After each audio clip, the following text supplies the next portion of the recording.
I'm Han, and this is my film about the research behind my new project. When I began this project, I wanted to look at my heritage, identity, and the sense of displacement felt as an immigrant who doesn't quite belong to England or her native country either. When looking at Polish culture and tradition, as well as my own memories, I became interested in how pagan traditions still have a place in modern culture. Marzanna is the Slavic goddess of death, winter, and nature, and it is tradition to make a doll to represent her and then kill her, to put an end to winter and welcome spring. Just representing the tradition wasn't enough. I had to think about the ritual critically. Different questions were raised, like why are female goddesses specifically sacrificed? Why are women considered to have an innate connection to nature, and how can I represent this ritual critically?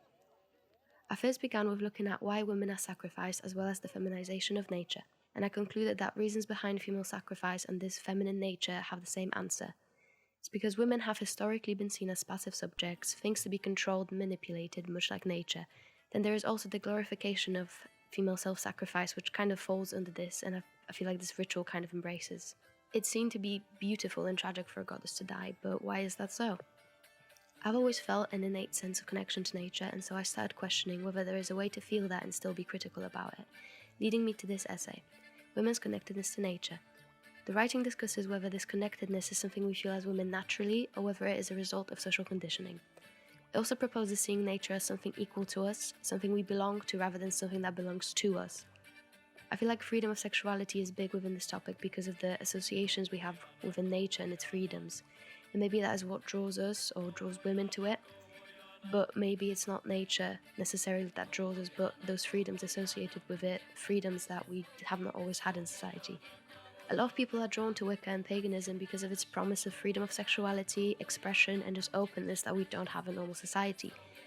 But because of old tradition, a lot of this faith places importance on motherhood and a woman's role. I was looking at the works of Zofia Rydet, specifically Macierzyństwo from her series Świat uczuć i wyobraźni, in which the artist embraces motherhood to illustrate a shared experience. I don't think this motherly role is glorified though, it's established as something natural. The essay discusses these ideas surrounding motherhood as well as other toxic gender boundaries within Wicca. There is a lot of good and bad within paganism. While tradition is stuck in the past, it is tradition after all. There are ways to pull parts of it and create new narratives.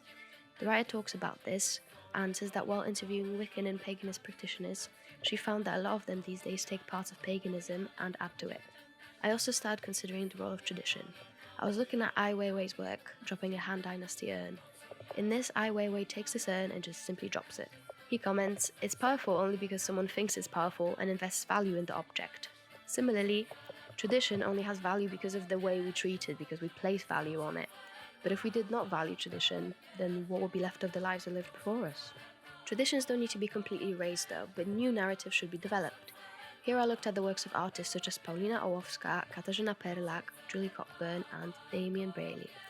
Ołowska's performance piece, Slavic Goddesses and the Ushers, is directly influenced by the Polish artist Zofia Stryjeńska and her work on Slavic mythology.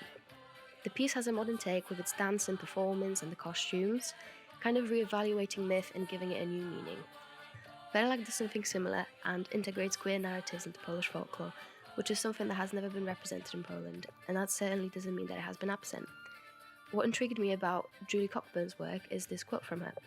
"Working with old photographs is similar to engaging in a dialogue. I am not working on a blank canvas, rather I am entering into a pre-existing conversation." Very similarly, Cockburn takes what's old and gives it a new perspective. She continues the conversation. Braley looks at nature directly at rocks known as Czarcie Głazy. These rocks are believed to have been abandoned or left by devils in forests. He evaluates both the geological environment of Poland but also the folk myths surrounding certain natural phenomena. I also wanted to honour traditional Polish handicrafts in my work. I wanted to represent these traditional crafts in a new way and cherish this heritage. There are all kinds of different handicrafts, painted pottery, doilies, woven baskets, embroidery. I think embroidery is specifically significant in Poland because it appears everywhere, on traditional clothing, tablecloths, it's used to decorate homes and historically to strengthen clothing. But I was also intrigued in the art of embroidery. The floral patterns allude to nature, but also the rurality of older Poland. However, embroidery is also a woman's craft, something one does within the domestic sphere. Thinking about the different spaces occupied by women, I came to Martha Rossler and her work, Semiotics of the Kitchen, a piece where the artist parodies a traditional housewife, with her actions growing more and more aggressive, referencing to this domestic rage. I guess in the end my point is that Marzanna might be drowned in water, but any woman can drown in domesticity.